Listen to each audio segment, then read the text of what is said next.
Hi, hi everybody. Good morning.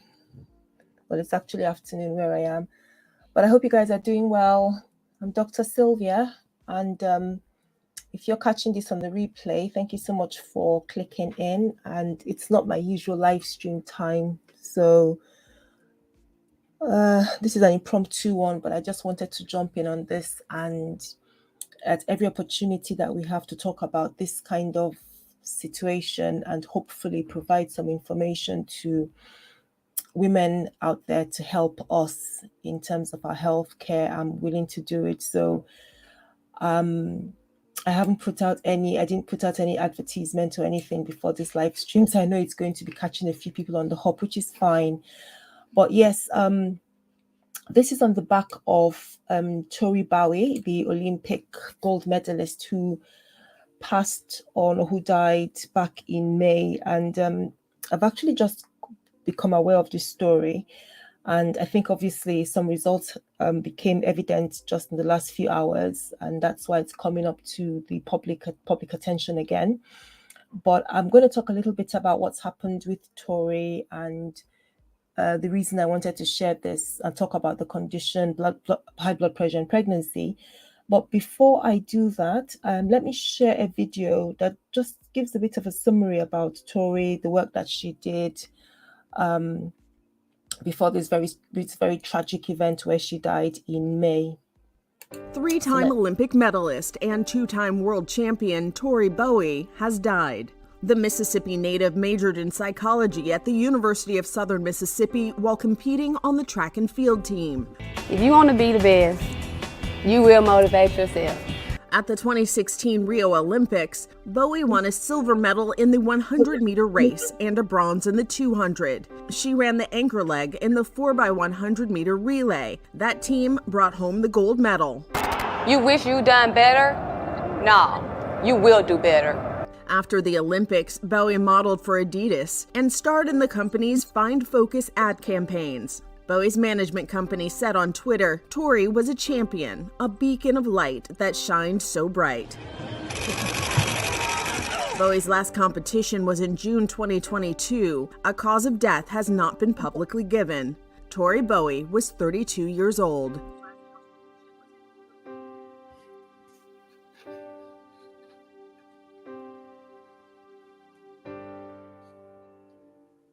Three-time Olympic medalist and two-time world champion Tori Bowie has died. The Mississippi native majored in...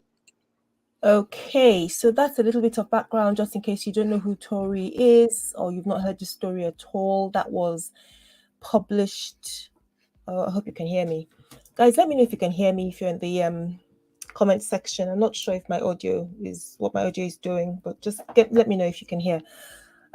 So Tori was an gold Olympic medalist. That news clip I just shared, I think that was back in May, because at that point they didn't have her autopsy results.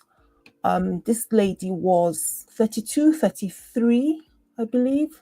April 23rd was her last birthday, and she died in May. Oh, I beg your pardon. No, got that wrong. Sorry. Yes, her birthday was August 27th. So she was 32. And she died on April 23rd of this year. She lived in Florida. Okay, so the story is that she'd not been seen for some time. So people who knew her, they'd not seen her for some time, and a welfare check was performed. Apparently, deputies were sent to her home when they hadn't heard from her for some time, and they went to perform a well-being check, and so she was found. It was found that she had died in her bed. Since then, the autopsy report has now revealed that she was, or confirmed that she was, 8 months pregnant and in labor when she died. And it is thought that the complications she experienced during childbirth were respiratory distress, that's breathing distress, and eclampsia. and that's cool. That's what they think led to her death. So I'm really going to be talking about these conditions, these two conditions, pre-eclampsia and eclampsia, and you sort of using Tori's story as a backdrop to that. And then bear with me a second, guys. Let me just check that my audio, because I've not heard anybody saying they can't hear me. Oh, good. Okay, so my audio is fine. All right. So yeah, Tori died just a few weeks ago, and the cause of death is suspected complications in pregnancy to do with blood pressure. Now, before I go into that, let's just look at this young lady who clearly is very talented. Clearly very talented individual. And so this is, of course, a huge tragedy. And my heart just goes out to her family, friends, anybody that was in her life, really, and who's having to sort of come to terms with this experience.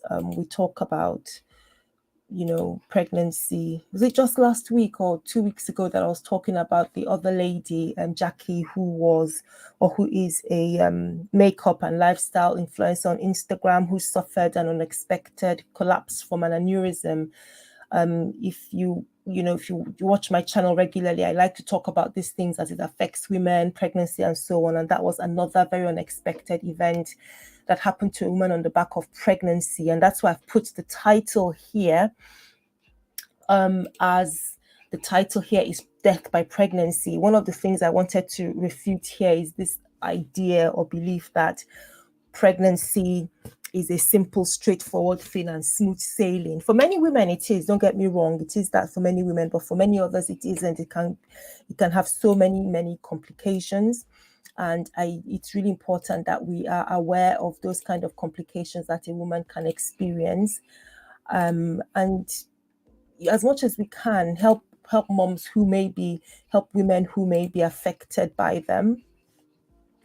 So yeah, I'm just going to leave this playing while we talk, see if I can get this playing while we talk about Tori, if possible. Or maybe it's not going to work. No, it's not going to work. Anyway, yeah, I'm not feeling very happy because I think this may be something that could have been avoided. Of course, I don't know the ins and outs. There's not much information really about what's happened and surroundings for this situation, but this was a very young lady who had so much ahead of her. She was only 32. According to her Wikipedia page on her, she was a long jump 100-meter and 200-meter athlete. Won the silver medal in the 100 meters and bronze in 200 meters in 2016 in Rio, and then bronze and gold in the 100 meters in 2015 and 2017 World Championships, and then earned gold medals as part of US women's 4x100 meter relays, both in the 2016 Olympic Games and 2017 World Championships. So this is really sad. This is very sad development.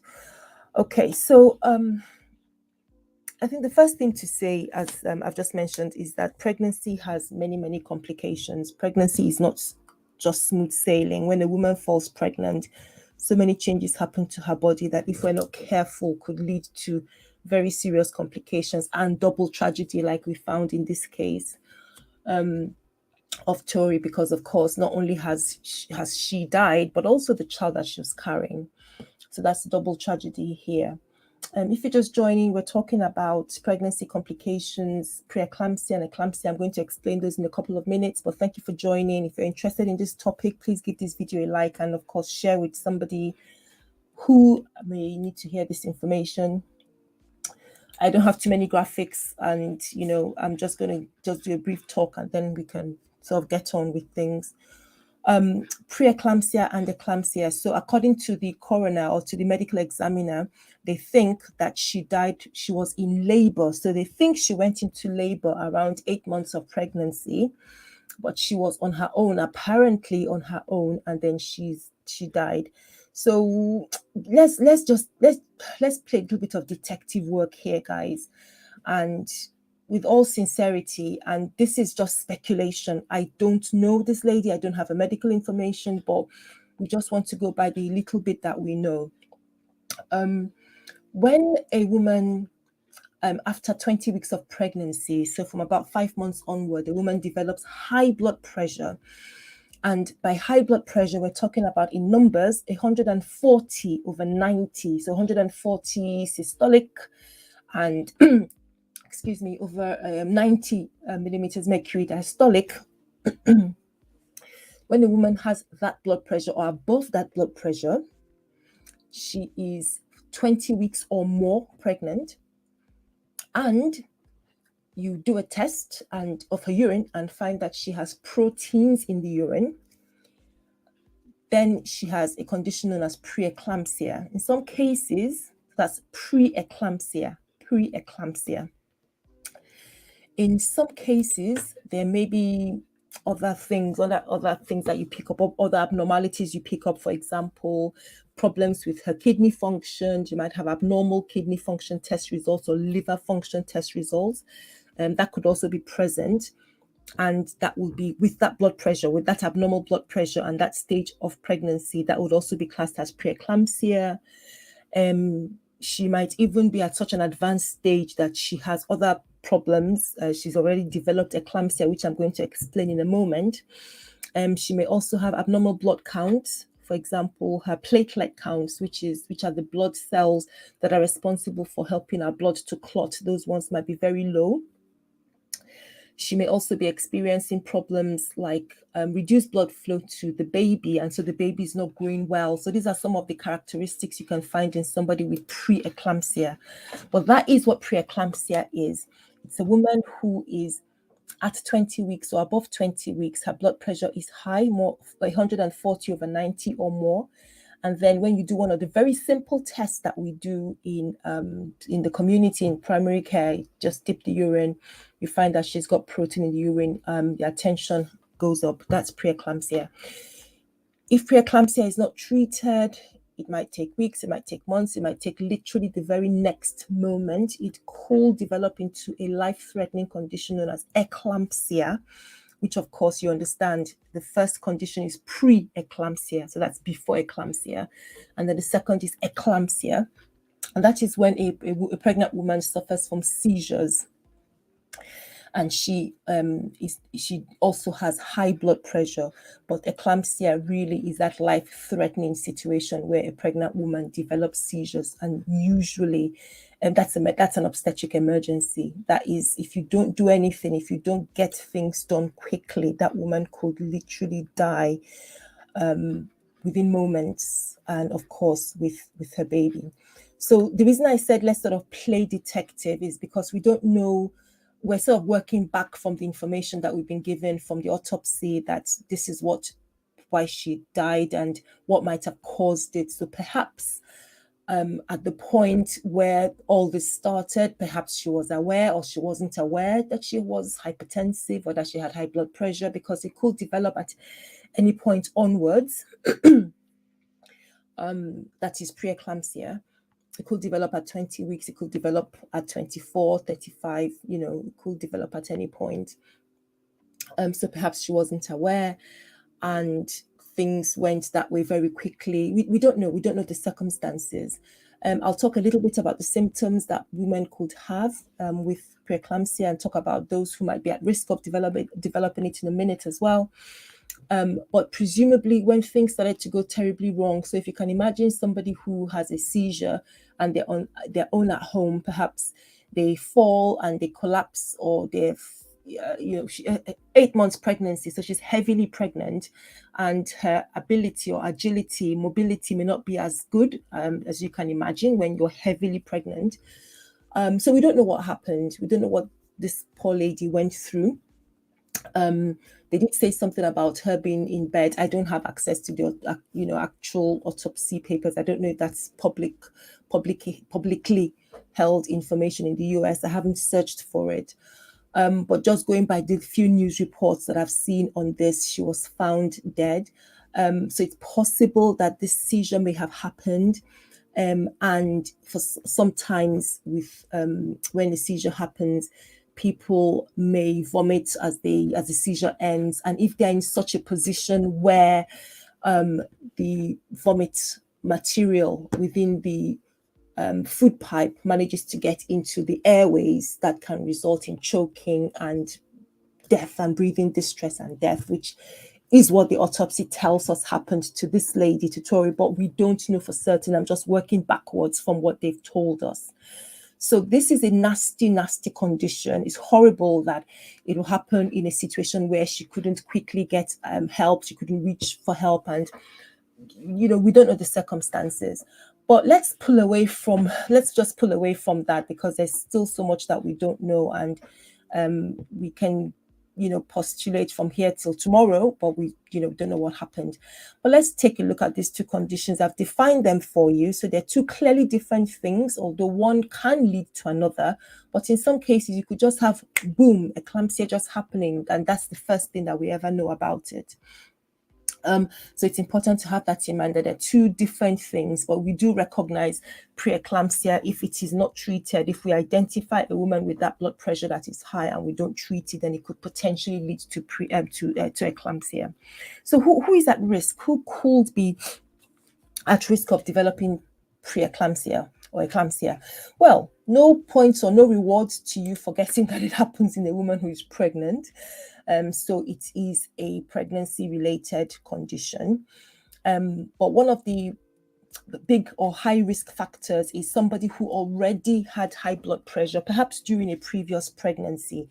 And I think I should also say that preeclampsia tends to be more common in the first time pregnancy. So the first time a woman is pregnant is when she's more likely to develop preeclampsia compared to her subsequent pregnancy. So let's say you're looking at a woman, first, second, third pregnancies, all by the same partner or the father, or husband, or whichever way you want to address her partner. She's more likely to suffer preeclampsia in the first pregnancy compared to the subsequent ones.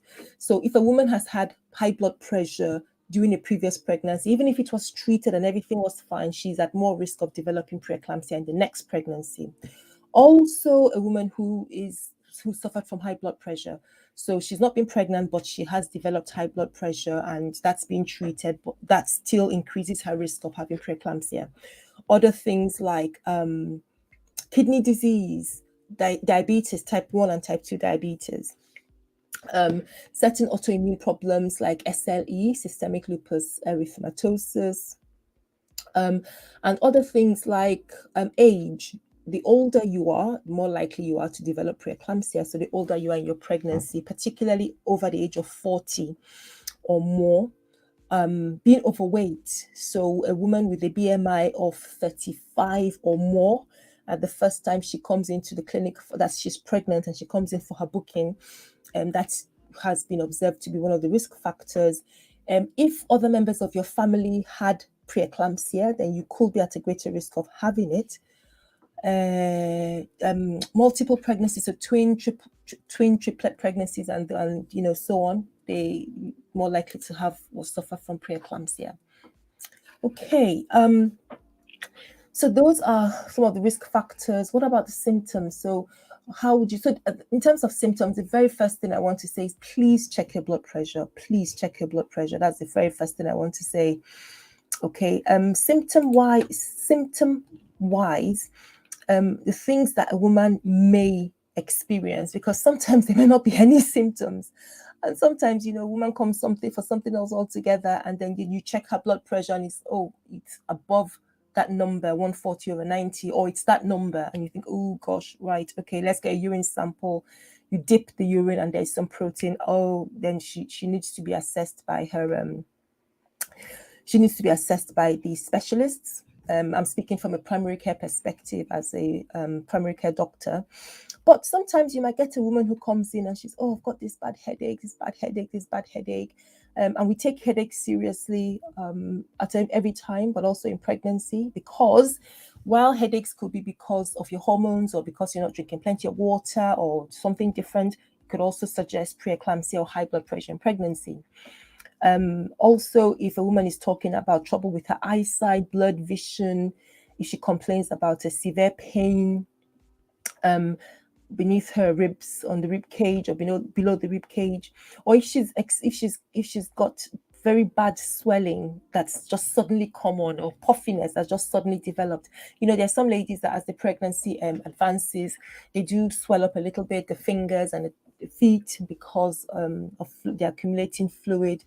And that's a gentle fluid, or that gentle swelling. It's not a rapid amount, it's not a large amount of a very short period of time. It just sort of gradually develops. You monitor that, and it's because their blood volume has increased as they cope with their pregnancy.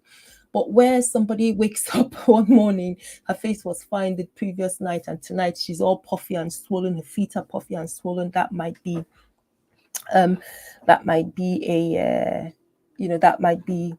that might suggest that she's developed pre-eclampsia, or that she might be in the range for having eclampsia.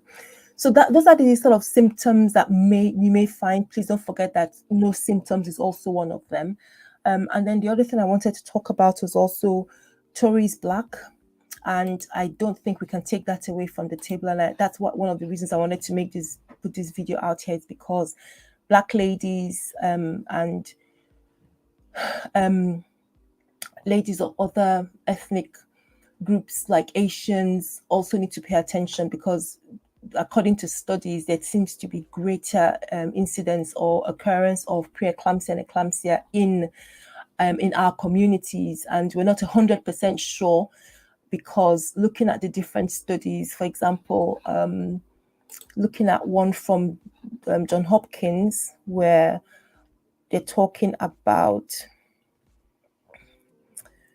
where's that bit of paperwork? Okay, so they were looking, this is not a very new study. So they looked at women delivering between October 1998 to February 2016. The overall prevalence of preeclampsia among all women was 9.5%. That's generally what it is of globally, 9.5, 10%. But they go on to say that Black women had the highest age-adjusted prevalence of preeclampsia, coming in at 12.4%, compared with Hispanic women at 8.2% and white women at 7.1%. I thought they had figures for Asian women as well. It might be, I'll put the link to the study once I've sorted out the description. In the UK, of course, we still having reports of poor mothers' health. In a study published last year, this is the Embrace UK report that was published in November last year, showing that women were still dying during or up to 6 weeks after the end of the pregnancy. The number or the figures had actually increased by 24% between 2018 and 2020 compared to 2017 and 2019. So clearly a lot of work needed to be done. It does specify that Black women were 3.7 times more likely to die compared to white women, and Asian women were 1.8 times more likely to die compared to white women. I think I'll put the link as well for this in the description box. So I want to sort of shout out to my Black and Asian sisters, because when we're talking about why this is an issue, why these risks, we can talk about systemic racism, yes, but there are other things that could also play into it, which are the awareness about this. Of course, in certain institutions or in certain countries, systemic racism is a very big part of it.